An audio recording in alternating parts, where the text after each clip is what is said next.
All right, let's go ahead and get started. So today we're going to be looking at Sage 100 Production Management. My name's Chris Mindring. I'm a director here at DWD Technology Group. And the main purpose of today is to obviously introduce ourselves if you haven't worked with us before, but to focus on the production management module that it was added in 2019 as a replacement for the work order module that has been in Sage 100 for numerous years. So we're going to talk about that, show you that, kind of touch base on the two other ways that production is done, share a little bit about the mobile data entry solutions, what's new and upcoming, and then we're going to actually go into the system and create some demand and look at what we call IRP, which you'll learn a little bit about, and how a work ticket is made and how we enter data, et cetera. So that you can really see some of the differences between production management and work order. So we're going to start with who are we? DWD Technology Group, we're a CPA firm with a technology wing since 1990. We focus on Sage-related products, be it Sage 100, Sage BusinessWorks, Sage 50, Sage Intacct. That has been our bread and butter. We've been doing Sage 100 for numerous years. I would probably say pushing 15 years to 20. And you'll see some of the experience of our team has been working with that application actually since its inception many, many years ago. We also provide network services out there, especially in the northern part of Indiana, where we have network engineers that go out and help our clients support their workstations and servers, etc.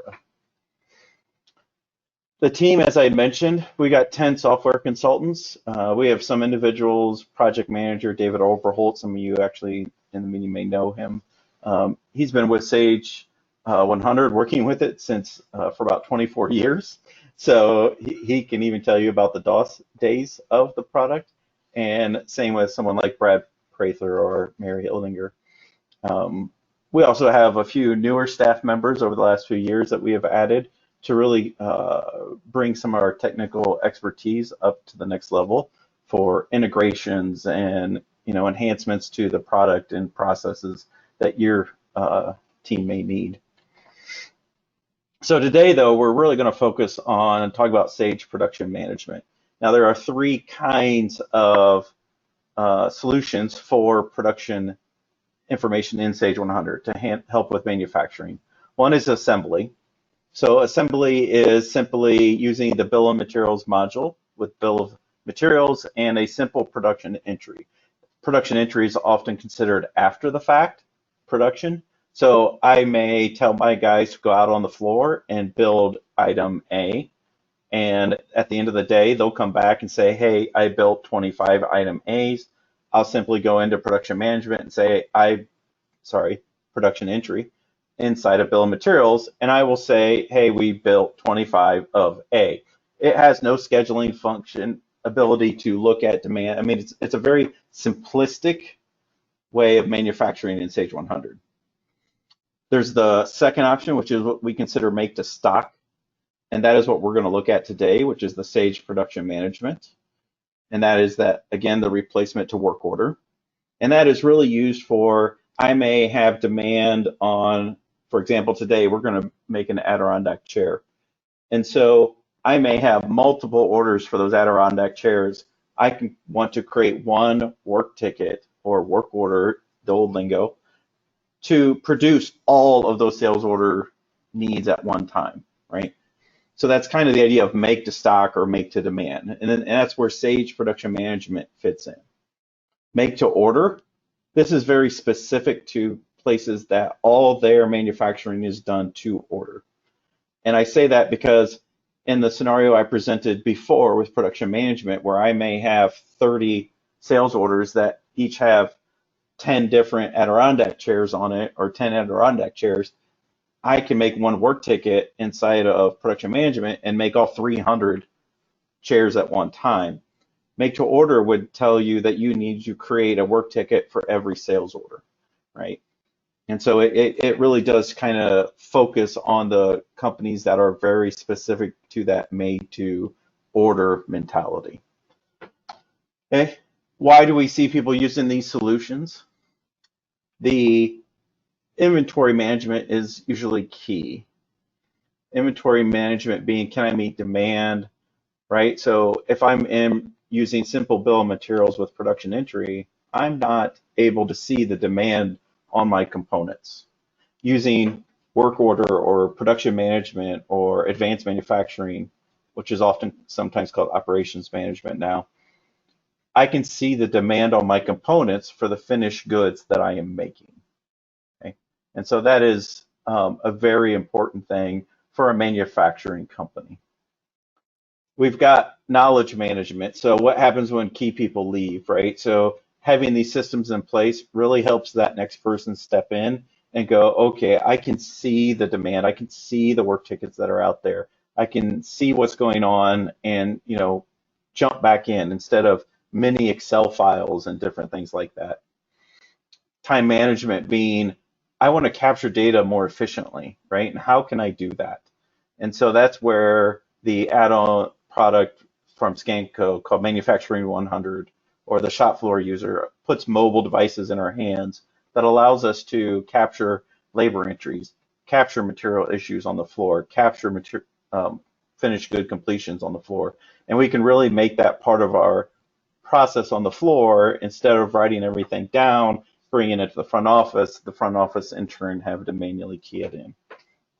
And fourth, trust. So if you're putting that information, the ability to sometimes enter that information on the floor and allow them to scan things or different things like that, right? We hope to get more accurate data out of our ERP, right? If I'm looking at production and I want to see, hey, when do we need to start producing, say, more Adirondack chairs, right? With production management, I can actually start to be able to see that, right? I can trust that, hey, my guys are putting in my dates that we're going to produce it, the required dates for the sales orders. I'm really starting to be able to see using IRP, and I'll show you today, hey, we need to build some more chairs, and generally, here's when we need to do it. So those are 4 common pain points that we see. We're going to pop up a poll question real quick for everyone, though, if you would please participate, and just ask 2 questions. What is the most important thing in managing your manufacturing process? And the next question will be, how are you tracking the cost of finished product? So I'm going to go ahead and launch the first poll question and give everyone a moment to answer. And this is the most important in managing your manufacturing process. Okay.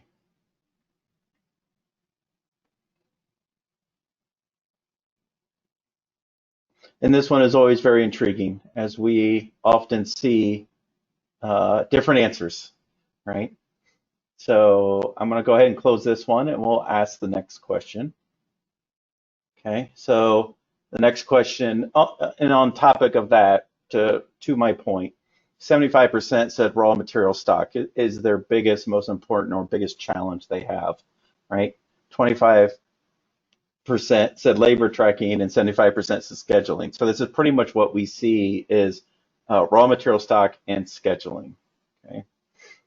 And how are you tracking the cost of finished goods?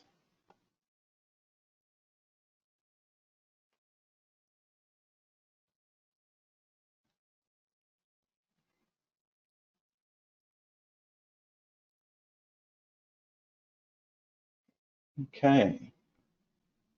Go ahead and close. Our percentages seem to match up on the votes.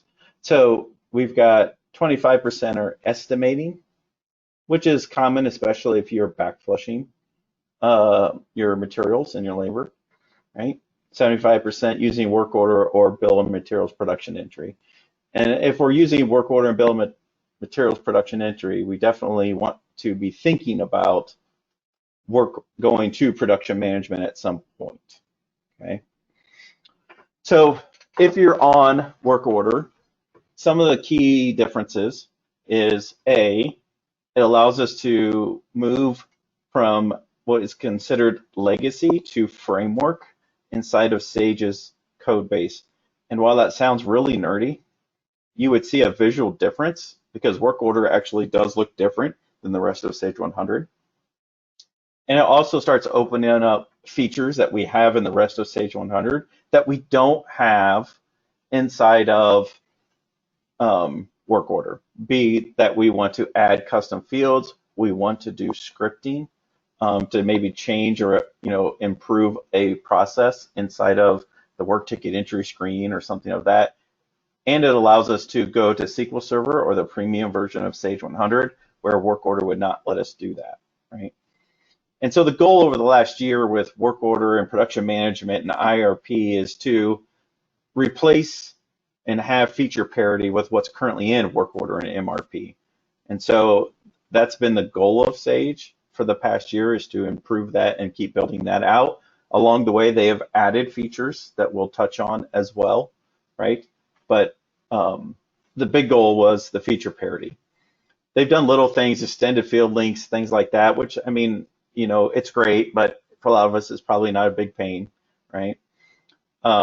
They simplified screens for data review. They've added some functionality with purchase order for outside processing, importing a bill of materials from a flat file. So I'm importing the materials from the bill of material or a flat file, right? And they're trying to simplify the transaction flow, right? So you'll see when I go to release a work ticket, I don't have to, much like work order, go to a separate area and do a release transaction. It's just going to be simply a drop down that I change from open or estimate to released, right? One thing I do want to point out, and this is important to understand, this is always the question and always something that we have to talk through, is work order history does not migrate over to production management history.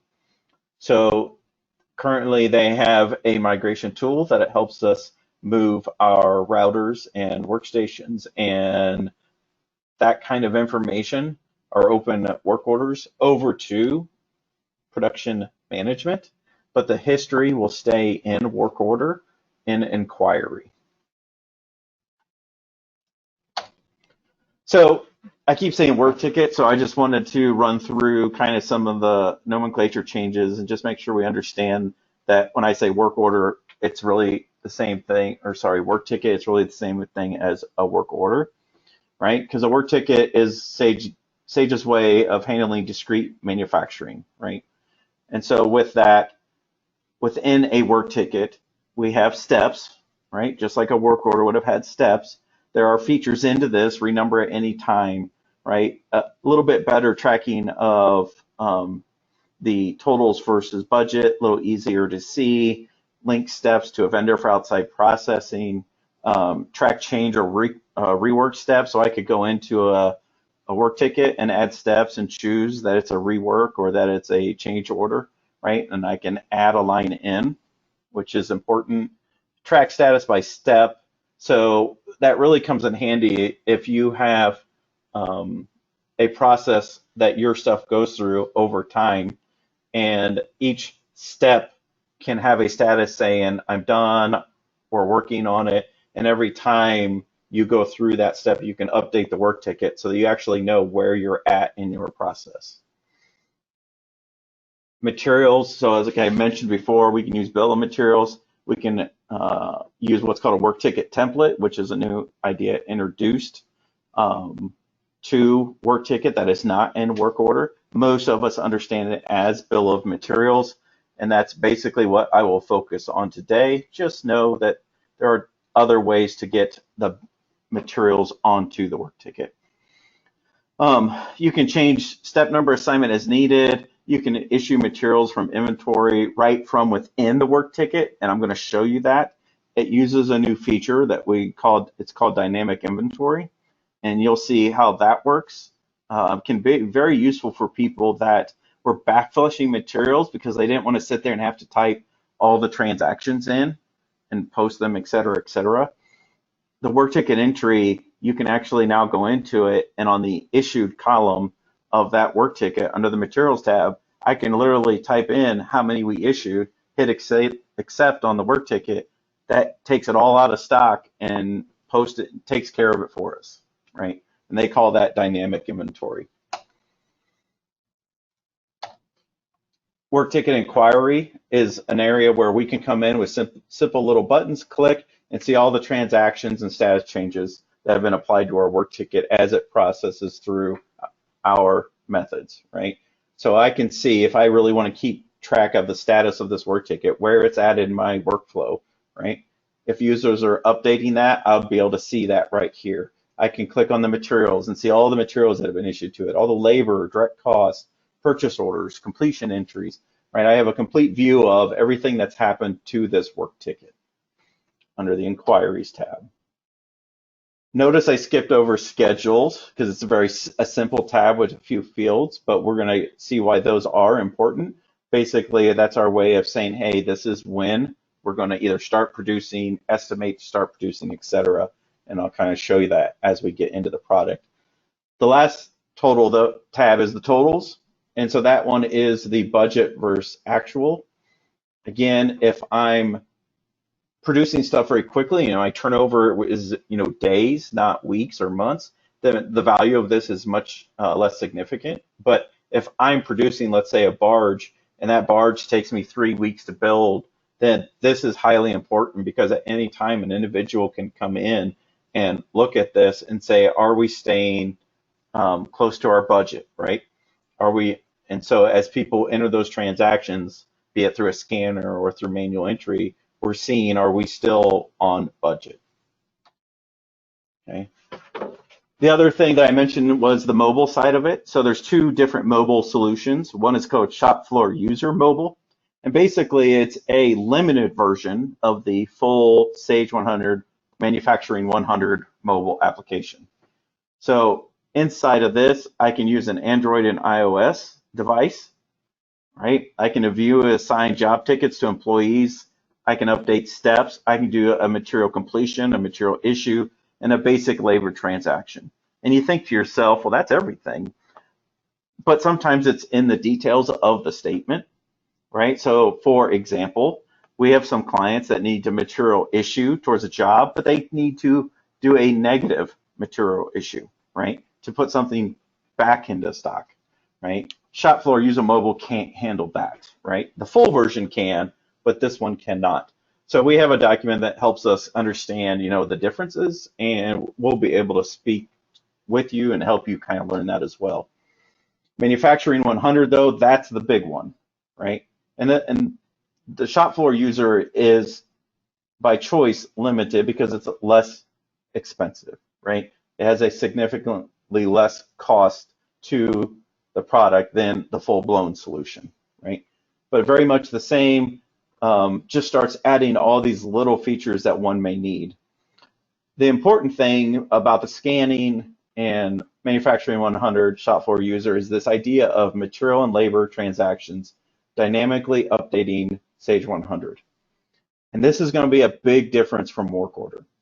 So if you are using like WOScan, right, you'll record all the transactions, review them, send them over to Sage, and then post them, right?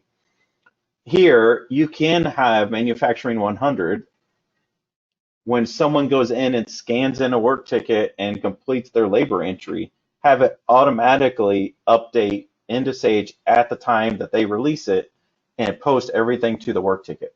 Same with material. I could say, here's a work ticket that I'm going to material issue to, issue, okay, hit send. That is going to take it out of stock in Sage 100 immediately and apply those costs and perform the transactions for you to the work ticket. So it takes that review step away and it makes it as close to live as one could get based on their labor and material issue transactions if you are capturing them on the floor or through these devices. Okay, so 2 questions around that as well. We're going to pop up that poll question. So the first one is, how are you managing the issue of raw materials to your work tickets? And people laugh sometimes at the idea of pen and paper, but we definitely see that a lot, and it's not uncommon.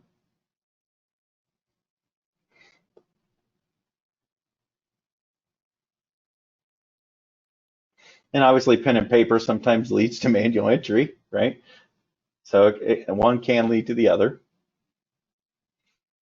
All right, so I'm going to go ahead and close. And I forgot to click share last time. Sorry, guys. But here you can see that pen and paper and Excel are, I mean, this is the common thing. Scanners are less prevalent, um, but they are growing in popularity, right? And really, the scanners are based on your need and what your production time is, and the floor. Are you able to have the scanners on the floor, et cetera, right? So very common answers. So let's go to the second question real quick. Are you struggling to know the status of your work tickets as it progresses through the steps in your process? And we asked this because this was a feature that Sage added to this and to the scanners that adoption has been limited so far at the ones we have um, implemented at, right? And it's a newer solution, so I mean, there's not implementations are growing and people are switching slowly but surely, right? But we were curious to everyone's need. I'll go ahead and close and share. So it definitely is something that it looks like this group sees that they would have a need, right, to go through steps in the process. So when I do the demo, I'll make sure to definitely point that out. Okay. All right. The one thing I hadn't talked about yet, Production Management IRP. So this is, I'll show you this. This is the tool that helps us know if we should create work tickets to meet our demand that's in sales order, or if we should create purchase orders to meet our demand for work tickets that we have in Sage 100.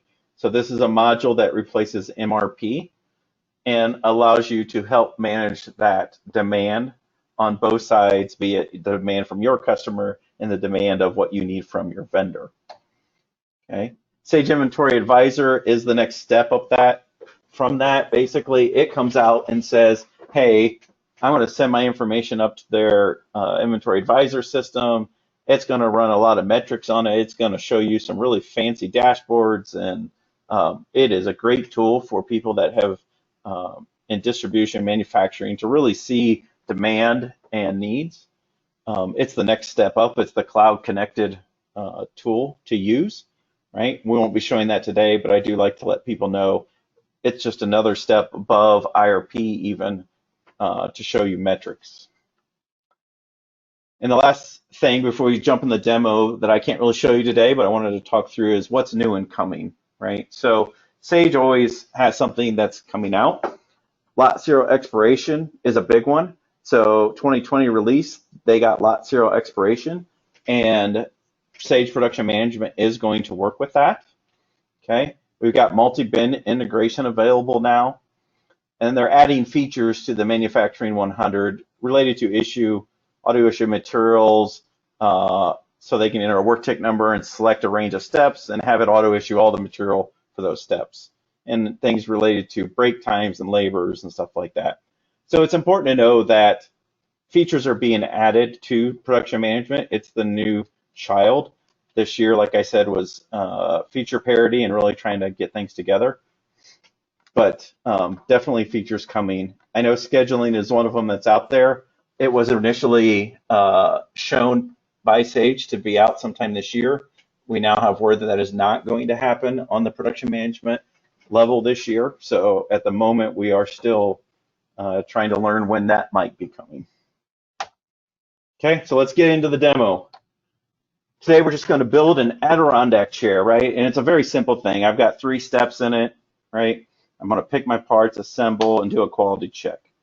I've got 4 parts to make my chair, right? Now this has obviously got a little more parts to it than that, right? I probably want some bolts to keep it together, right? But in general, I think we all get what we're trying to do here. But we're going to build a chair so we can take it and sit outside on our porch and stay safe away from everyone else in the world. Okay, so let's go ahead and flip over to Sage 100. And inside of Sage 100, I'm going to go ahead and um, go into my manufacturing instance. And you'll see I've set up a manufacturing process flow. We don't really have to use that today, but I will use pieces of it. So the first thing we obviously need to do is create demand, right? So I'm going to quickly punch in a sales order to create demand for my Adirondack chairs. So Ducks Unlimited here, they would like to purchase an Adirondack chair. Okay, so there's my Adirondack chair. I'm going to have 150 of those purchased. It's going to say, hey, you don't have enough right now. I accept that. Okay, when do they need it by? Mine's a demo system, so I will apologize for some of my data. It can sometimes be a little bit weird, but let's say it's due by June 30th. Okay, and we can see it's an Adirondack chair right here. I'm going to go ahead and hit accept. So all I've done is simply create some demand in my system. Okay. So now here's where IRP can come in. So if I go to my IRP, Inventory Requirements Planning module, and I say open IRP, IRP will appear. I will tell it to generate. Yes, I don't have cutoff dates. I'm not trying to limit my product line. There's a lot of different things to help limit when you run this so that it only looks at what you need it to, right? For the moment, I'm just going to go ahead and run it for everything.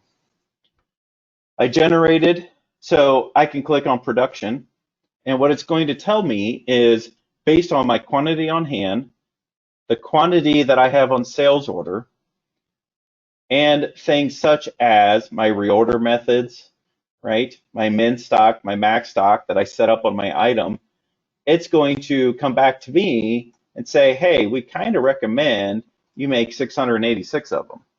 Now I can click on that, click on this little button up here to get details, and I can actually see that my stock is at 106 right now. I've got a work ticket to make 50. I've got a sales order going out that needs 2. I have a work ticket for 90, work ticket for 10, 5 on a sales order.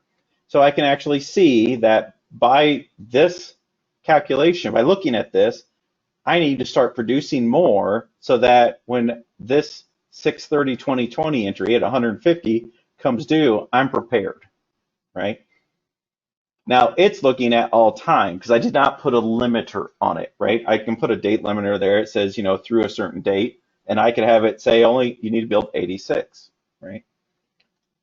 In this case, it's saying all of them, and I can't override this. I could say, you know what, go ahead and build 750 of them, right? And I could say, I want to build just that. I can click create work ticket, and it will create the work ticket for me. Obviously, I want to show you creating a work ticket. We're not going to do that. Okay. On the purchase side for IRP, we have the work tickets in the system. We want to make sure we can fulfill our need for those work tickets. So here you can see in my system that these are the items it believes I need to purchase to fulfill the work tickets in my system. Again, it's saying here's how many we think you should purchase. If I have a default vendor, it would appear here. Obviously this one does, but this item doesn't. It has the costs, right? And it's also taking into account reorder methods, reorder points, things like that. So if I say on an item that when I reorder it, the min order is 5,000, well, if it was this item, it would tell me to buy 5,000, not 4.02, but 5,000, because that's my min order, right, that I've set up on the item. So IRP is using information from inventory maintenance under the reorder button that allows us to kind of feedback, hey, here's our safety stock, right? Here's our min orders, things like that. It's taking that into account, and it's also taking into account all the work tickets we have to help us know to purchase. If I say, here's the vendors I want to use, again, I can click Create PO, and it will create every purchase order that's in here for me. Okay, so it's just a tool to really speed that process up. Okay, so that's the idea of IRP. With production management, like I said, we already have a bill of material out there, right? Because our bill of material is our recipe, you might call it, right? So if I look up at 308-685-315, right? Standard revision, the template number is Adirondack chair, which I'll talk about in a second. A lot of us know this as the route, right? But they call it template. And then there's the components and the steps they're related to. Notice I did add bolts to my assembly. It seemed important. Okay. So let's go ahead and understand what a template is real quick before we make our work ticket. A template, much like routers that you had in work order, is basically here's the steps that we go through to build this chair. So my Adirondack chair is right here. And the first step I do is pull stock. The second step, assemble the chair. Third step, quality check. So if I got my Adirondack chair here, I've got pull stock as my description. I have an activity code, which is where I say this is related to labor. That labor costs me X amount per hour as a standard, right? And for one Adirondack chair, in this step, I allocate 0.25 hours, right? And I get a cost of $4.61, and that is my budget, right? To pull stock to make one Adirondack chair. Okay, so the work ticket templates replaces the idea of routers. These have steps, much like routers did. So there's step 0, step 1, right? Assemble chair, right? So this is my assembly. I've got labor, calc to it, 0.5 hours, $7.88. You can see other tabs here. This is where a new feature, we could actually tie our materials into the work ticket template so that we could actually look at just this. If our Adirondack chair always went through this, right? We could have it all here so that we could say per step, here's the items, right? The bill of material wouldn't necessarily be needed, okay? But the bill of materials are often easier to update if your item isn't always going through the same work ticket, okay? And where that comes in, the work ticket template, I should say, is if I had 5 different Adirondack chair lines, I may still use the same components, but I may want them to have different things done to them slightly. I wouldn't want my materials tied necessarily to my template or my route, okay? So that feature inside of work order has just kind of been renamed a work ticket template, okay? And activity codes drive our standard labors and costs, could be outside work, etc. Okay, so if I go into my activity codes, I will see that I have general employee machine. So if I want to capture machine time and cost, I can definitely do that. Okay, so back here, we're going to go ahead and do a work ticket entry because we need to build some chairs, right? So I'm going to say, give me a new work ticket. I'm going to say that is 308-685-315. I need to build Adirondack chairs, right? And I know by looking at my other thing that I need to build 686, so I'm just going to build 800. They're going to keep selling. Based on my settings in my system, I'm backflushing material and labor. Okay, so in this case, I am not going to backflush materials. I'm actually just going to backflush labor. Okay. I'm making this for inventory. I'm not trying to tie it to a specific sales order at this time. I'm going to say, let's get it and copy from the bill of materials in this revision, hit accept. Now, if I go to the steps, I can see every step in the process. I can see my status code. So this lookup can be customized with your statuses, right?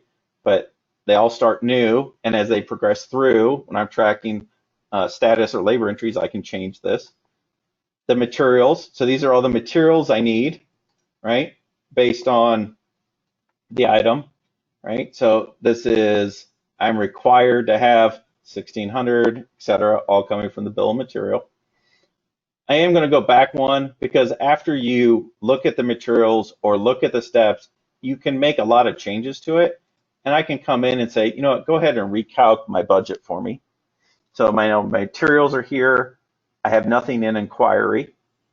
I do want to schedule it, and I know I had a need for it by the end of July, but I'm going to go ahead and set my production date. Let's get it a little bit ahead and say the 13th, right?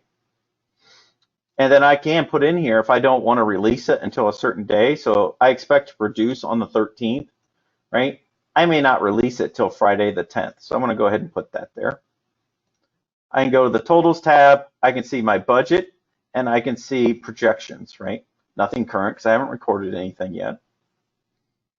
Okay, so I've got a full work ticket set up. It's in open. I'm going to go ahead and save this guy.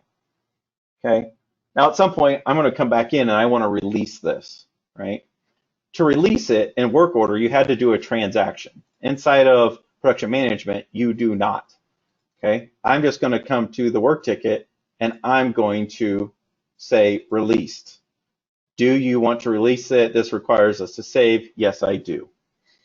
Okay, it's going to say here's your traveler, and travelers can come out in two different ways. One is put all your components on one page for picking, and all your steps on another for the things that need to be done, right? Especially if you have scanners, you're going to want like a step thing with the scan codes potentially so that the guys are scanning the right things, etc. Okay, I could print that. That releases the work ticket. Okay. So now I've got this release work ticket 95173. Let's say that I need to do manual entry though for a material issue. Much like work order, I can go in production management and do a work ticket transaction entry, and I can say it's a material issue, okay? And I could say it's for this work ticket number, and I can punch in all the lines. The new dynamic material issue, which is the really nice feature, means I can be in a work ticket, I can go to materials, and I can literally type in here the amount issued to this. So I could say, you know what, this one was really 1,500, and I don't have 1,500, so obviously, let's see if I have 1,000. Oh, I have obviously consumed more than my system has, right? 400, 400, 800, and let's say it's 8,000 volts so far. So that's how much they've consumed so far in the process, right? I can hit accept. If I go back into 95173 and I go back to my materials tab, I can click on one of these and I can actually see the dynamic inventory transactions that happened, right? It is taking it out of stock for me, right? I don't have to do a material transaction through ticket entry and post it, etc. I can just come into this work ticket, punch in the amount issued and hit OK. And it works both ways. I could come in and say, you know what? They really didn't use 400, they only used 350. Change that one line, hit accept, right? It's going to adjust that transaction entry and put 50 back in stock for me. Okay, so it is a much more simplistic way of entering material issue. Okay, labor entry does not happen through this. So if I'm not backflushing labor, I have to use a labor entry screen. Okay, so the labor entry screen is simply, I want to do a labor entry. Okay, now I can do it against a crew, right? Or set of a cost, or I can do it by individual. So I could come in and say, you know what, Wayne, and he worked on this ticket right here, ball bearing assembly, why not, right? And he worked on this step. He did these things, and his new status is completed, right? So I'm going to update the status of that step on that work ticket when I do this entry. Okay. I don't have to do it, like I mentioned, per employee. I can do it by a crew, right? Or I can use work ticket transaction entry to just capture a specific cost to the work ticket, right, for a labor, and even make it further generic, right?